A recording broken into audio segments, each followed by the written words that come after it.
As is sometimes unusual in conferences, we have even more time allotted to questions and challenges from the audience. Anybody who would like to ask a question, please come up to one of these two mics, and we will happily carry on this discussion. Please. I suppose what I already said was probably audible to some degree. I'm a huge admirer of the work of everybody here, so, and many themes have been broached, which we will discuss, I hope. But now I have a very detailed question about the nature of Rome. What is Rome? And I wonder if you've read a book which I've read in Google translation, which is, not too good, by Saddam Hussein. And it's his final work, a novel called Demons Be Gone.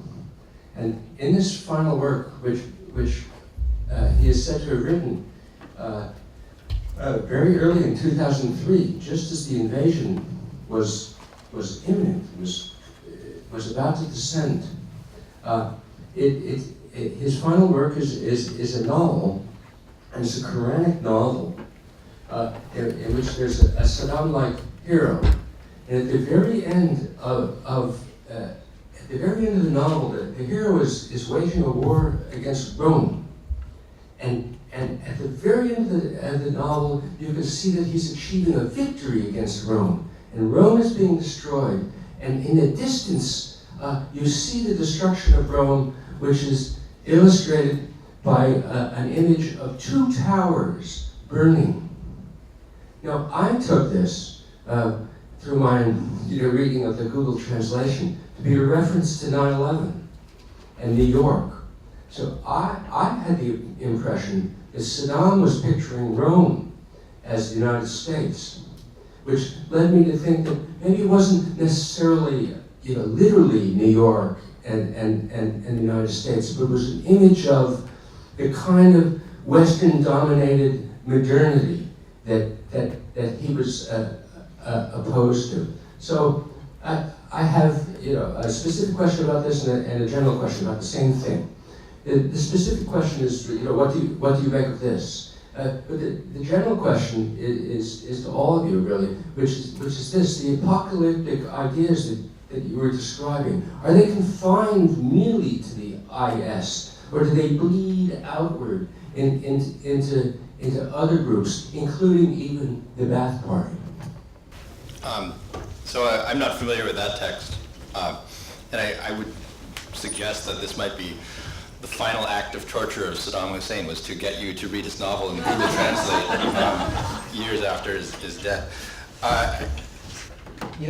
The way that I found people speaking about these things, it ranged from a kind of obsessive interest in detail, in the case of Musa Cerentonia, to, I think, much more commonly, it was a kind of excited interest in the possibility that what they may have for years thought of as bedtime stories, like something that was just rattling around in their consciousness from childhood, perhaps, was being made reality and operationalized. So when I hear things like the existence of these tropes being used in the literary works of Baathism, I think of it as just evidence that these are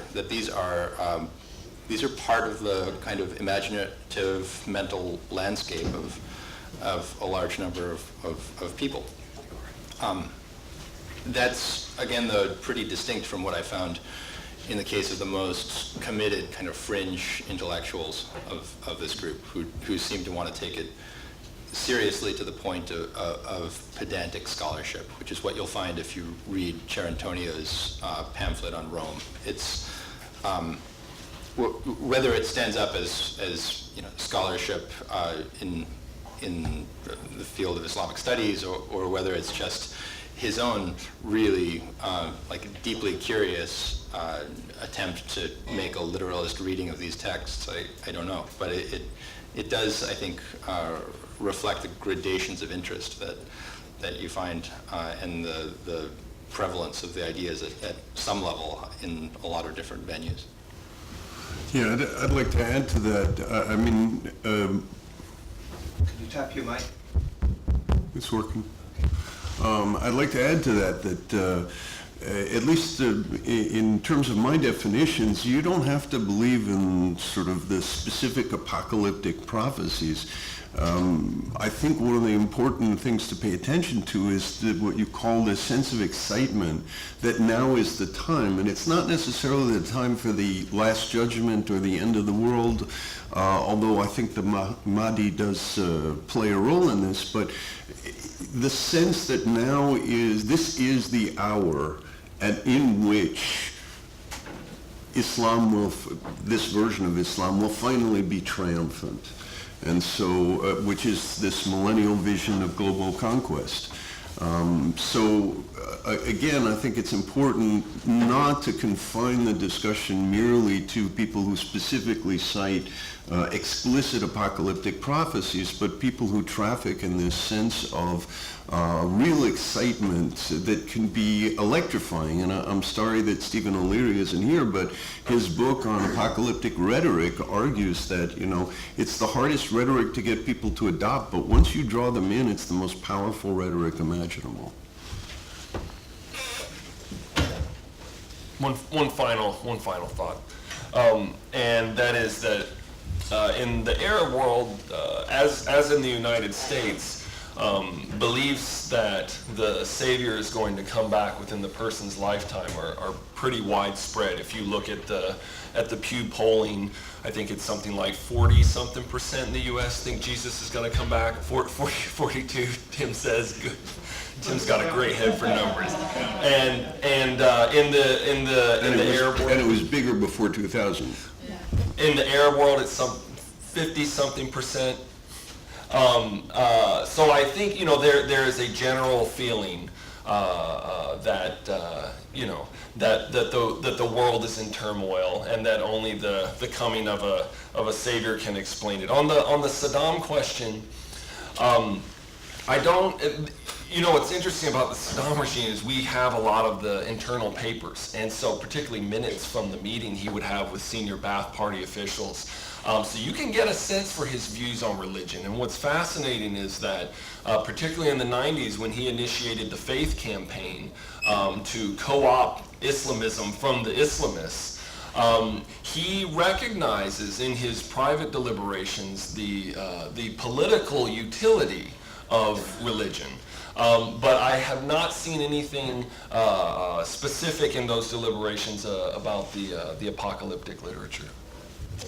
Just to follow on from what Will was saying to Mr. Berman, George Pyro spent the last 3 months of Saddam's life interviewing Saddam every single day, and he was one of the few Arabic speakers at the FBI at the time. He's now the head of the Joint Terrorism Task Force for Southeast, and in his detailed 3 months of every single day, 6 hours a day conversations, it's exactly what Will was saying. A lot of the whole mantle of religiosity was strictly utilitarian. The only thing Saddam was worried about in those last few months was his legacy and getting the record straight and going on the record to say what genuinely was in his heart. So the whole Islamism was just an attempt to instrumentally co-opt what he had seen in Syria as from 1982 on as a potential source to challenge his regime. And in fact, we know that some of the Kurdish groups that were Salafis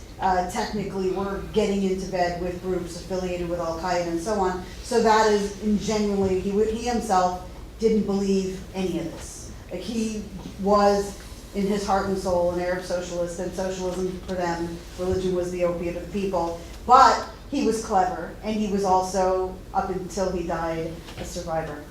If I could just add to that, the expression religion is the opiate of the people refers, at least in my typology, to non-apocalyptic millennialism, also known as pie in the sky by and by. In other words, religion will act as an opiate and keep people quiet if you promise them something in the distant future. When it's in the immediate future, apocalyptic religiosity is not an opiate, it's a combination of a psychomimetic, LSD and crack. One of the, we just heard a question, to what extent this has, this ideology has gone to other groups. And my focus is the Palestinian world, and the Palestinian-Israeli conflict is perceived and presented as certainly non-apocalyptic and in many respects, and the standard American position is it's not even a religious war. In my talk tomorrow, I will show how, from the Palestinian perspective, it's very much a religious war. And many of these apocalyptic themes actually do show up amongst Palestinians. I just want to refer to two of them that were just mentioned here. One specifically the issue of Rome. We have a number of sermons from Hamas religious leaders where they describe the coming end of days, imminently, what's going to happen imminently for them is a conquering first of Rome, and then they describe how from after Rome falls, they will go out to other places. I'll show these videos tomorrow. The second thing, which is also interesting, and it's not just the Hamas, it's the Palestinian Authority as well. The Mufti of the Palestinian Authority speaking 2 years ago at a Fatah anniversary event. So this is the most important religious leader in the Palestinian Authority, appointed by Mahmoud Abbas.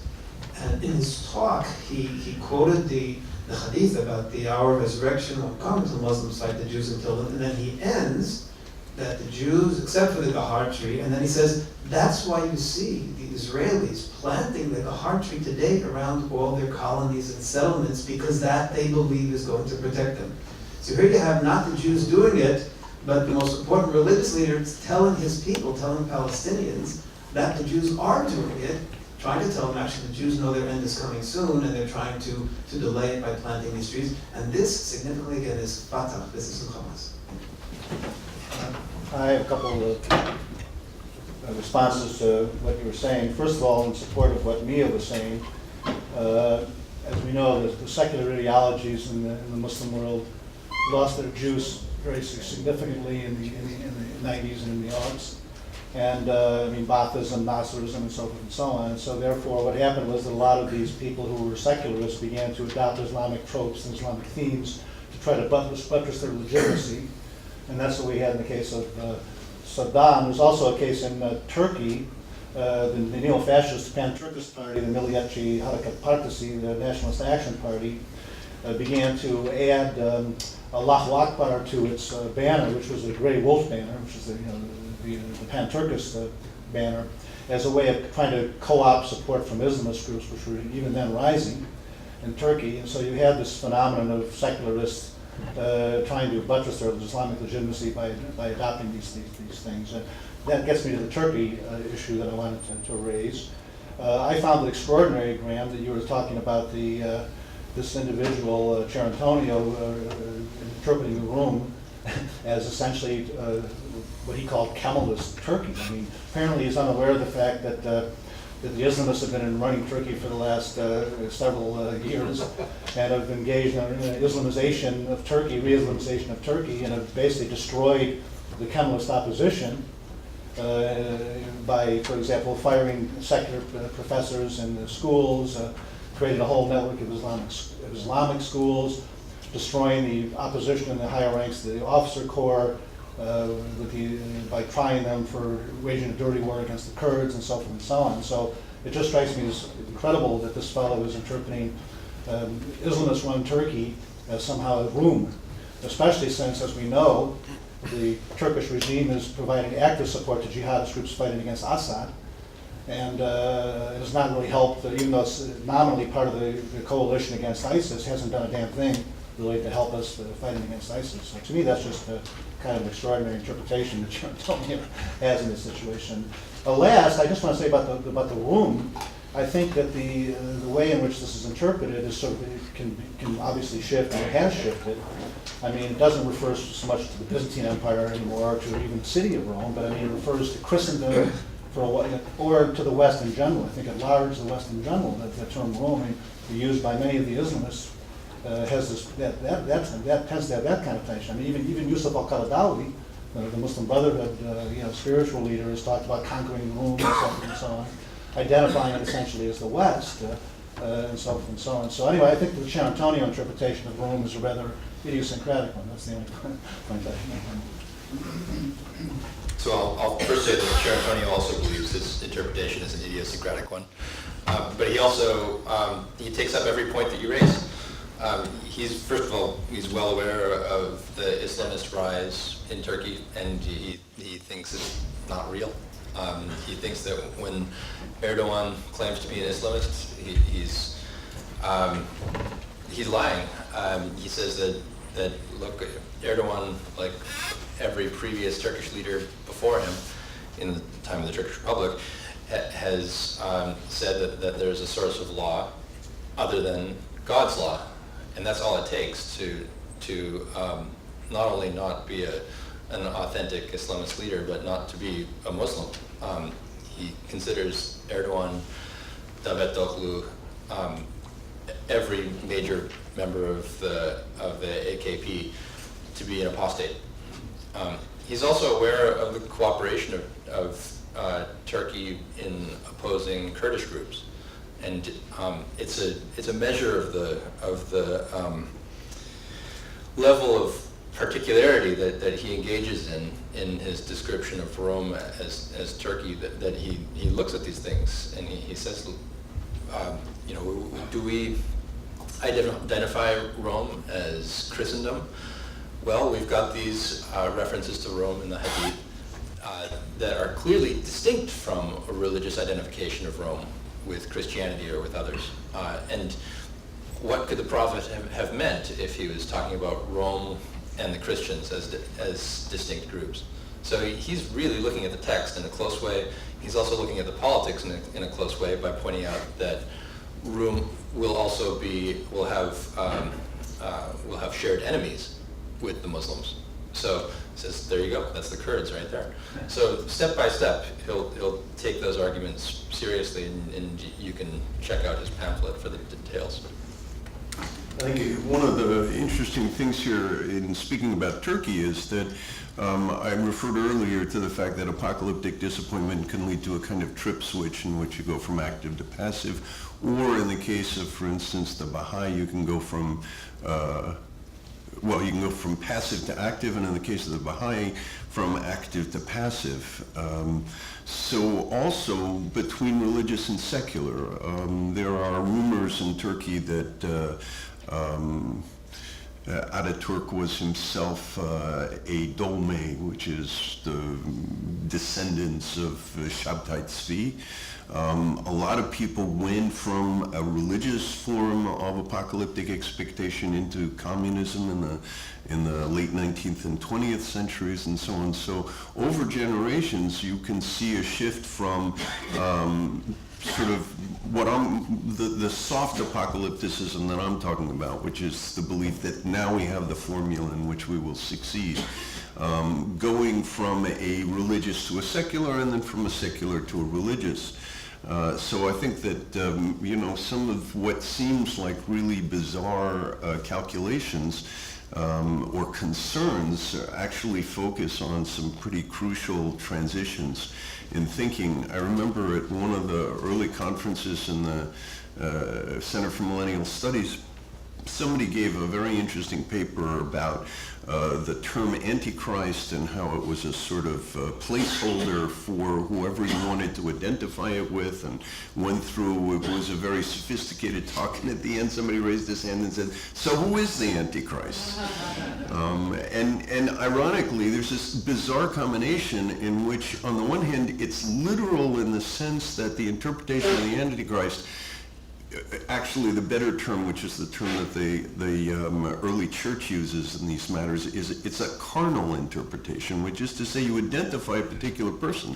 But in fact, it's not literal. Some of these apocalyptic interpretations are unbelievably contorted before they arrive at the carnal identification that sort of embeds it in history. So I have a question for both of you. First for Will. When you're talking about the Mahdi, I actually hadn't known about that Mahdist interlude in the Islamic State. And so I was wondering whether you could speak a little bit more about the interplay between the Mahdi and Jesus. seems to me that the Salafis traditionally used Jesus as the Mahdi figure in order to avoid the specificity that you would find inside the Mahdi narratives that would allow them to be free of being chained to the whole narrative that you would get. And so I'm wondering whether you didn't really say who now is the messianic figure that they do mention. Have they gone back? When I was working on Zarqawi, they tended to mention Jesus as the figure that they would turn over to. And it seems to me like I've seen that now. But I was just wondering whether you could speculate about whether there's any patterns behind that. You know, what does it mean when a group is going to embrace the Mahdi? Okay, which is always a danger because at any particular point, a Mahdi could appear and upend, you know, a particular group.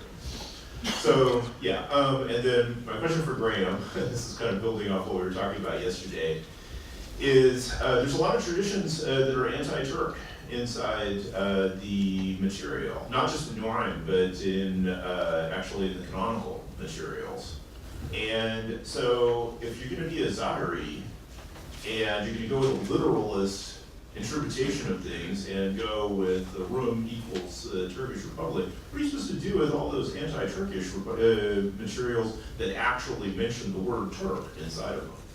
I mean, I know that isn't specifically for you, but I was just wondering what exactly, because in previous years, especially in the 1990s when there was a lot of hostility in the Arabic-speaking apocalyptic narratives, those anti-Turkish apocalyptic predictions were very useful. And they oftentimes fed into kind of a Turkey equals Gog and Magog sort of thing, even if they weren't specifically directed toward the Republic of Turkey. They could definitely be the Turks that are in Central Asia or even further east. They're coming to get us, as it were, sort of thing that you oftentimes also found in Christian materials from that same time as well. So yeah, so my question just has to do with could you elaborate a little bit more on the anti-Turkish narrative? Because it seems to me like that's actually, Turkey is very much of a hinge country. It gets attacked both by Europeans as, you know, kind of not European. It gets attacked by Arabic-speaking Muslims as also not being fully Muslim. And where is it going to go with that? I think I've got a good answer for you, and it is in the form of 2 bits of propaganda. So you have a statement from Masri, might be in 2006 or early 2007, it's really early, where he talks about handing the flag of the Islamic State to the Mahdi. If you fast forward and look today to Adnani's statements, I think there's one in particular where he talks about handing the flag of the Islamic State to Jesus. That's right. And this goes exactly to your point, and the point of the presentation is that in this first year of the Islamic State, much more focus on the person of the Mahdi, the shift that's occurred, and a focus more on institution building, the caliphate, the substitution of the flag holder from Mahdi to Jesus goes right along with that shift. So wait, I don't understand. Does the fact that you really need a supernatural event for Jesus to appear make it give you that sort of buffer? Is that why? I think the difference is that, and this is what David was saying, that the person of Jesus is known. You're going to know what he looks like. He's described in the Hadith. We all sort of have a mental image of what he's gonna look like. Until that guy appears, and you're going to know him when he comes, then you can keep pushing out the apocalyptic time. The Mahdi, for Sunnis, you have no idea who he's going to be. He could be anybody.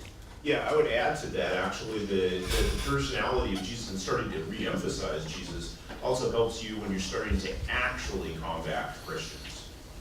And that's definitely what we've seen with the Islamic State, is prior to the rise of the Islamic State as caliphate, you didn't see much of an anti-Christian narrative that I noted. Maybe you can correct me on this, but I mean, they conducted no real serious operations against Christians. But here we have a large-scale attack on Christians as Christians. Right. And who better to emphasize that change, that future change, that they're going to become Muslims or somehow or other subordinated to the Islamic world than Jesus? So Jesus comes back the second time a Muslim.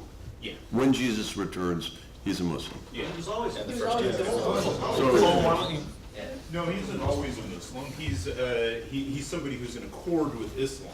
But I mean, he isn't strictly speaking. He's got his own revelation. I wanted to chime in on this. Sorry, I'm Cole Bunzel, talking on the next panel. So the current so-called Mufti of the Islamic State, 30-year-old man from Bahrain, Turkey, bin Ali, he has a fatwa describing the Mahdi. This is something he wrote years ago. And he actually describes the Mahdi in detail, uses basically the same hadith, the same sources that Graeme and Al-Tabi's movement used in 1979 to describe in exquisite detail his name, his look.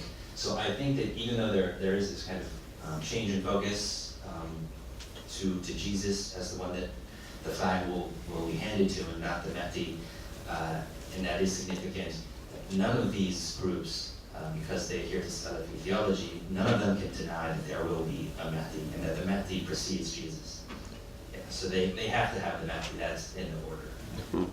And so Chair Antonio, in his description of this, he was very clear that the Mahdi and Jesus are distinct figures, and that yes, the Mahdi will be the one cornered in Jerusalem, and then will eventually be saved by Jesus having arrived on his flight via Damascus. So on the question of Turks and the way that Chair Antonio deals with that, I'll mostly just have to refer you to his own writing, because that's something he does take up, and I think the way that he would deal with that would be to first argue that Rum is describing a political entity.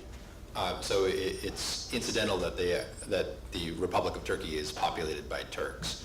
It is whoever the Republic of Turkey is, and if the Republic of Turkey handed over the reins to the Han Chinese, then they would be the Rum. So that I think might be the dance that he'd do to get around that. And then, yeah, I think that he also makes reference to the Turkic peoples of Central Asia as being distinct and perhaps continuing to have the kind of opprobrium that you described, but it doesn't follow the Rome in the same way.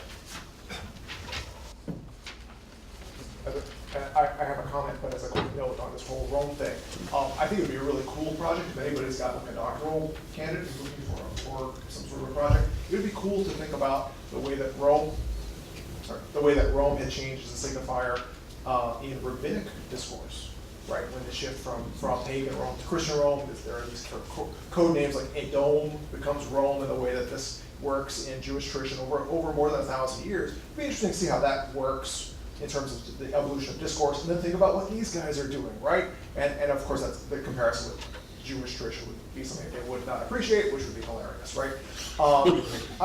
This is sort of a funny comment on Graeme's, the evolution of Graeme's commentary on IS, and then also speaking to Richard. All of your papers were awesome, by the way, so thank you. And I think you and I talked about this very briefly. I know we talked to Keisha Arley about this.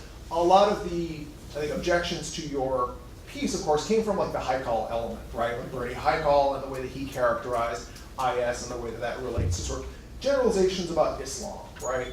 And because Bernie talked about, I guess what I'm trying to say is that some of the incredulity may be rooted not in a lack of belief that people can actually have these crazy views or whatever, and actually operationalize them in state building, but rather, I guess, resistance to the notion of this somehow epitomizing Islam, which is kind of a problem, right? Like Bernie talked about how, like, oh, people who say this isn't really Islam, that's kind of stupid, right? Because this is clearly rooted in the Quran, literal readings of the Quran, the history of the conquests, things like this. Of course, a lot of people then backed off and said, well, wait a minute, though, right? Because what is a literal reading of the Quran, right? What is the legacy of Muhammad, right? I think a lot of discomfort with your piece, and again, I think then maybe it's sort of the complaints of Islamophobia, right, which I'm actually very skeptical about as well myself, is that we're in a situation culturally politically in America where, you know, I mean, Islamophobia is a real problem, right? And to talk about, it's an issue of focus, right? To talk about the Islamic State like talking about the authenticity or the rootedness of the Islamic State in tradition, I agree with everything all of you said, but we need to be cautious about this, right? Because it plays into a larger paradigm, I think it's operative in American society, where, you know, Islamophobia is a real thing, right? There is an endangered population of a minority of Muslim Americans who do face real discrimination and hate every day.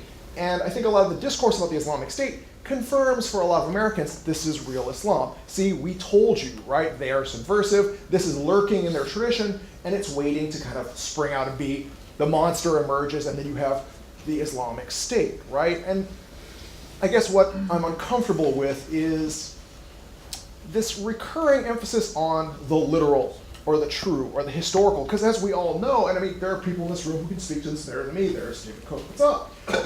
I mean, jihad, the notion of jihad, the concept of violence in Islamic culture changed radically 50 years after the Prophet, right? Jihad was an ongoing discourse. Jihad is an ongoing evolutionary thing within the Quran, right?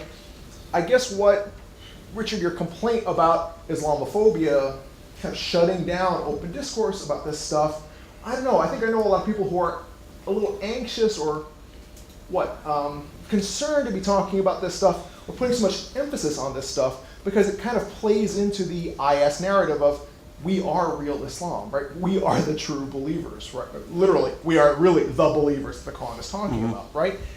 So I guess, I don't know, this is, I guess, a plea for nuance. I'm not attacking Graeme, whose work I think is really great, but I think I'm trying to speak to this issue of like why people are anxious about the Islamophobia thing or how that emerges. Excellent question. I'm trying to do my- Graeme, you want to take a first shot at this?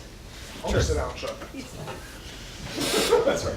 I'm sorry Bernard Heichel's not here to respond, because partially it's a comment on his comments. And, you know, I think the idea that ISIS epitomizes Islam is one that many people would disagree with, and Bernard Heichel is one of them.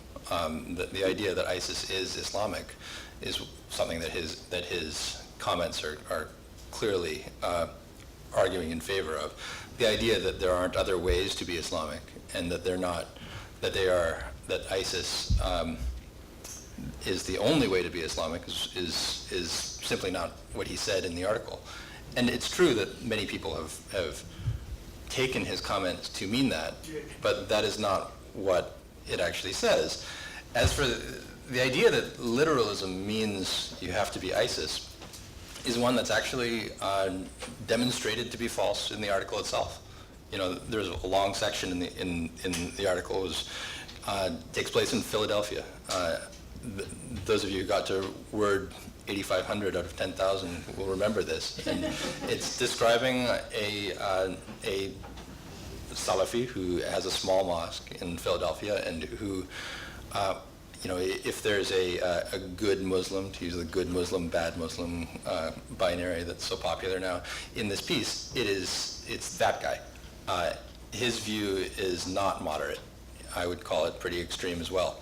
It's also principled, well thought through, and opposed to ISIS in every way. So I hear what you're saying about the need for caution about how to write about these things and how to have a responsible discourse about Islamophobia and how Muslims need to be seen. But in this article, they're portrayed in multiple ways, which is true to what Islam is, a huge contradictory tradition. And the ways include ISIS, and they also include a guy who, you know, I think any of us would be lucky to have as a friend or neighbor. So on the one hand, I hear what you're saying. On the other hand, if the article is accused of encouraging Islamophobia because of this, then I would say it's being accused of potentially causing people to have a view that the article itself argues one should not have. And if that's the case, then what can you do? If an article can't be held responsible for views that it itself not only doesn't have, but denies. So one of the things that happened to me when I first discovered the possibilities of the internet and hypertext is I wanted to put up the text of the New Testament, and you could go to the site and you could dial your level of apocalyptic expectations so that, 1 would be none and 10 would be, intense. And with that dial, different passages would start, flashing red at you. So for instance, for the, person who dials 1, no one can know the hour would be, in big bold letters flashing in, a nice cool color like green or something. Whereas for those who, dial 10, then, the book of Revelation would jump all over the page and so on. And I think that's true of the Quran too. I think that literal meanings is not about, what the text actually says. I mean, the very idea that a religious text has only one meaning is itself a kind of amazing statement. It's not so much that it's a literal reading, it's that it's the correct meaning, which, in the case of apocalyptic issues, actually has direct relevance to current events. So, Augustine spent the second half of his career saying you can't possibly identify any actual event in history with the apocalyptic scenario, and he's got this line about you can't read Gog and Magog as the Goths and the Visigoths. And then 40 years later, quote, Voltaire comes along and quotes him and leaves out the not. So Augustine is saying that, and of course North Africa is being invaded by the Visigoths, so were the Vandals. But in any case, the point is that I think it's terribly important to understand that something can be genuinely based on the text, but not be the only way to read the texts. So we all agree on that. I think the real problem in this case comes from, I would call it literally an overprotective attitude. In which we are so concerned about upsetting people we identify as moderate Muslims, that on the one hand, we accept people who are not genuinely moderate, but who present themselves as moderates. I believe that the whole book, Londonistan by Melanie Phillips, is about the way in which British security forces were systematically consulting with people who were not really moderate because they had street cred or whatever. And that, when you have your own security services who are basically aligning with people who are working against you, you've got a problem. I would say another thing, which is that Henri Desroches, in his book called The Sociology of Hope, which is largely on millennial movements, talks about how when a millennial movement takes, it's like a forest fire. Once that fire takes, it's very hard to put out. And, my feeling is that, I'm not a Muslim, but if I were a Muslim, I would feel that it was I would like to think that I would feel it's very important to do something to stop this forest fire from taking and spreading. And so the idea that we shouldn't be talking about this because it might make Muslims uncomfortable or it might increase the kinds of hard questions that infidels ask of Muslims about what they believe, I think is a mistake. I really think it's a mistake. I think that, it doesn't have to be, you don't have to hate people to worry about what they believe and to ask them hard questions. And when Muslims say to us, we're a religion of peace, and we have nothing to do with these people, I don't think that's an acceptable claim. There are too many themes, and one of them that we'll look at tomorrow morning is this sort of combination of anti-Zionism and anti-Semitism. These are themes that go far beyond the really wild stuff, well into the mainstream Muslim communities around the world. So these are things that I think need to be addressed, and my feeling is that most of the time when I see Islamophobia invoked, including references to the multi-million-dollar industry of Islamophobia, I feel that there is a level in which this is a word that's being used to stop a conversation that needs to take place. But I also think that when we blame anxiety about this kind of talk on the sort of like a political correctness, right? I don't know. I think that among the scholars of Islam I know, I think the problems that they look. I mean, I work on 10th century Shiite, anti-Sunni, anti-Judaism. So I'm down with this, but Right. I think that there is this anxiety about making the equation ISIS is a problem, or Al-Qaeda is a problem, or whatever. Let's look at Islam, the roots of this in Islam, as the source of the problem, and not look at these sort of larger political contexts like a failed state in Iraq, like the U.S. empowerment of a radically Sunni or radically Shia, Iran-leaning government that disempowered and attempted to ethnically cleanse Sunnis. I mean, this actually happened under our watch, and that's as valid a discussion point as all. So I think when we put too much emphasis on the cultural religious aspect, then this is I think what makes people nervous, right? It could be. I mean, I think there are two things involved here. One is these two are not mutually exclusive discussions. That in fact, why people have apocalyptic responses to crises that are created by political mistakes is probably the key question that we're asking. Generally, apocalyptic beliefs tend to arise in times of crisis. And I think the second thing is that I forgot what the second. Can I make a quick point? Right. And it'll be quick. I won't leave you standing long. And the point is, in my book, what I tried to do is show that, there are a lot of different Sunni groups that are fighting in Syria and Iraq, many of which never appeal to this kind of apocalyptic language, even though they articulate their political goals sometimes in quite religious terms. Whereas other groups don't. So the Islamic State really stands out in that way, and to me, that's what was fascinating. But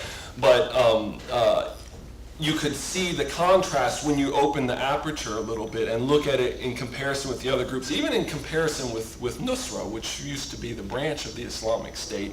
Nusra does not use a lot of the apocalyptic language to recruit, and I think when you're able to set these groups side by side, you can begin to think a little bit more about causal factors that they all share, and then some of the cultural and institutional differences between them that help make differences and important distinctions between the groups. I remember the other thing I wanted to say, which is that the anxiety around this is, it seems to me, comes from two sources.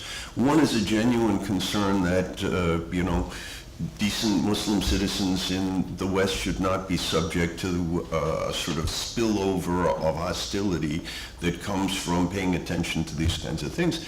The other aspect of the anxiety comes from, I think, the feeling that if you step too far out of line, something like what happened to Charlie Hebdo can happen to you. And this statement that was recently signed by over 100 members of PEN, saying, hey, look, we don't want to be associated with Charlie Hebdo, as one guy put it, these unmournable bodies. I think at least as much comes from, there's a great Gary Larson cartoon of these two bears who are in the crosshairs, and one of them's pointing to the other one. That people are actually afraid of the violence that starts with Salman Rushdie. Yeah, so I was raised as a Muslim. It's working. Okay.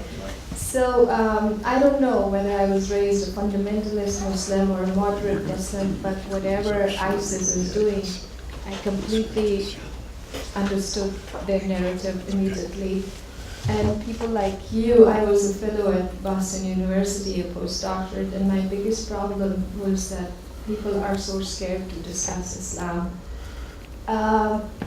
It makes me very uncomfortable when people say that ISIS is not Islamic. Unless Muslims start to discuss and debate and answer these questions, that perhaps ISIS is also Islam, is Islamic, is an outshoot of Islam. They cannot solve their problems. When I see that schools or colleges in I don't know where you see Islamophobia, when schools and colleges celebrate hijab days, as you know, for me it is a misogynistic suppression, and it makes me very uncomfortable. I think people in the West are in fact kind of now a hindrance for the Muslim countries to start this debate in the Muslim communities, that they're so scared and they cannot see that really people can believe. I was a moderate Muslim, but I also believed in everything that was being taught to me. So, follow up to the prior speaker. As many moderate Muslims are no doubt fairly hard with some of what goes down, given the fact that they don't speak up, they have more at stake than anybody else. Given the fact that they don't speak up, I want to commend all of you for fighting the good fight. But more importantly, given what goes on in Islam, where it's okay to lie, in fact you're supposed to lie in reference to anything that's said negative about the religion itself, realistically, what hope can we have for Muslim figures themselves speaking up forcefully to deal with this issue? And if they're not going to do it, then we should be doing it. First of all, I think a huge number of Muslim figures do speak up about this, that moderate Muslims and extreme Muslims also speak up against the Islamic State. What I think is the strange problem here is that they speak up in ways that are perhaps underthought out or expedient. And that, I think, is what's happening frequently with the view often mentioned that the Islamic State is un-Islamic when it's spoken by Muslims. And here I'll suggest something that may sound a bit weird. I think ISIS actually enjoys being called un-Islamic. When people say that, especially when self-identified Muslims say that, ISIS, I think, often reacts much in the same way that you might expect Barack Obama to when he's called Kenyan. They think, well, it's very easy to see that we actually are Muslim. And so if you say that we're not Islamic, then it just discredits everything you say afterward, and it shows that you're hypocritical and that you can't be trusted on matters of religion. So, yeah, first of all, it does seem like that there's quite a bit of